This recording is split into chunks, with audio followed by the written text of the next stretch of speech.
What's going on, guys? So in today's video we are headed to Land Rover because my $115,000 Range Rover has lived up to its reputation and it's broken. So as you can see, we're getting into the passenger side. We can quite nicely get in, but we cannot get out. What the heck? So apparently something has come loose, or there's a software issue or something. I don't know. But the passenger side door handle does not work. I have to roll down the window and let myself out as if I was in a cop car. Well, I guess you probably can't roll down the window of a cop car, but you get what I'm saying. Absolutely ridiculous. But whatever. It's going to be covered under warranty. So let's head to the dealership and see what our loaner is going to be. That's what I'm most interested in. They said it will be something of equalness, I don't know. But maybe they said maybe a Jaguar. That'd be cool. Although it'll probably be a F-Pace or something, whatever the SUV is. But anyway, I'll be interested to see what we get. But first, let's get some coffee.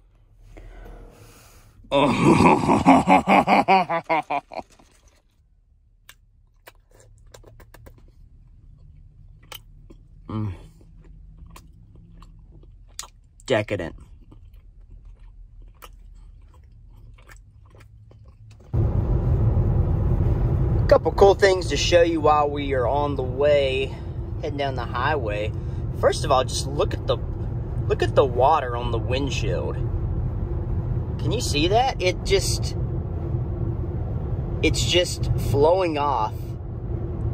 That ceramic coat, the 9H over the entire car, water just beads up and just flies off of it. I don't know if you can see the hood, but just look at the beads of water just moving along the surface of the hood.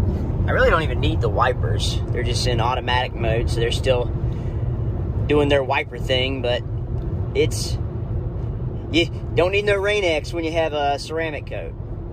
The other thing I was going to talk about is, one thing I do really love on this vehicle is the center screen. So when I'm tearing up the highway, I like to have, or if I'm on a trip somewhere, I like to have my media on this screen and my map on this one. So to do that, we just hit menu, and we're going to go down to layout, and I'm going to select full map. And you see we go to a full map display right here in the gauge cluster, and that little left panel will disappear in a moment. But then we're going to just hit our media button over here so we can see what our tunes are and adjust our stations as needed. And we have our full map here in the gauge cluster. There we go. Eventually that'll go away. But look at that. That's so cool. Have my map right in front of me. I mean, obviously the Audi does the same thing, but the Range Rover has a really nice screen right here. My only complaint, and this is with any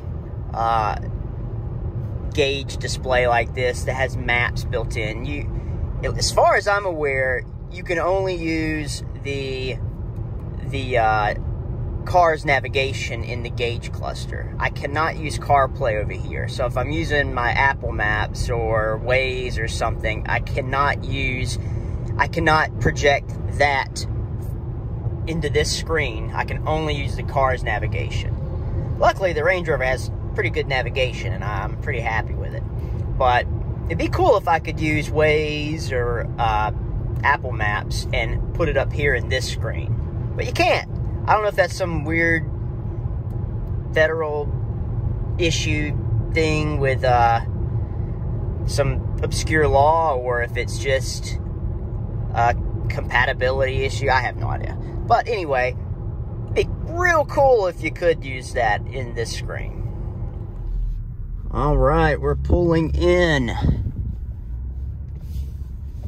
Oh, white on black looks pretty good. I think I actually test drove that one before buying this one.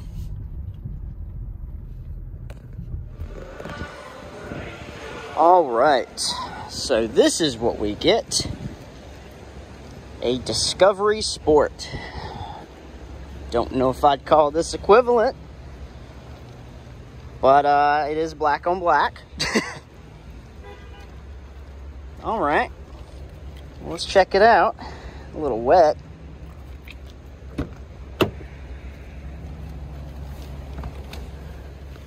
Okay.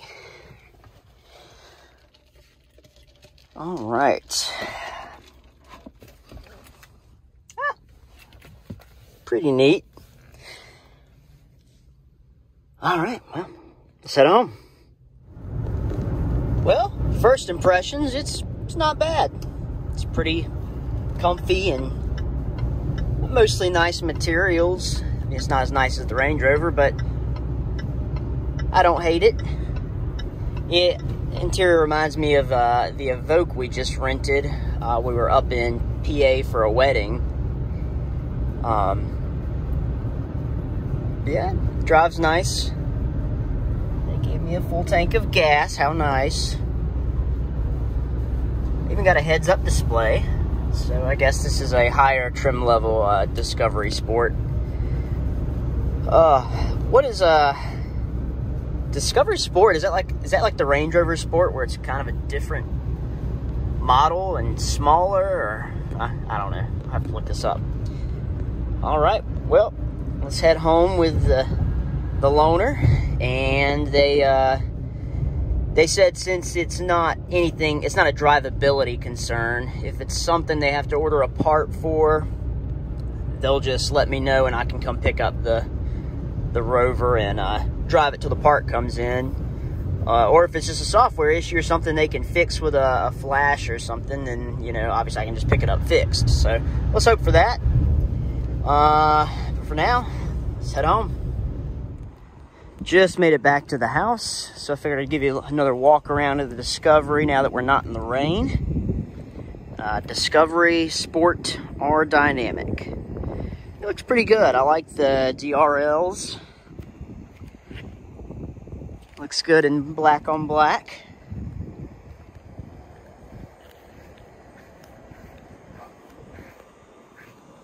This one's a 2020. And a P250. Definitely doesn't have the oomph of the Range Rover's P400.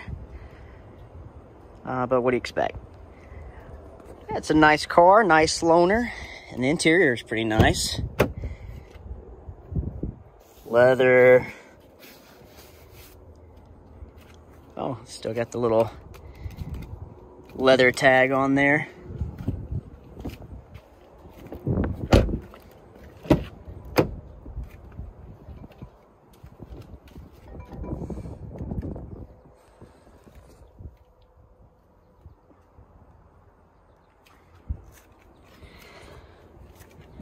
R Dynamic.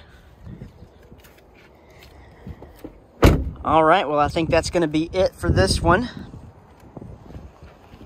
Hopefully I'll hear back soon from Land Rover on mine, and we'll get that door fixed. All right, guys, thanks for watching. Have a good one.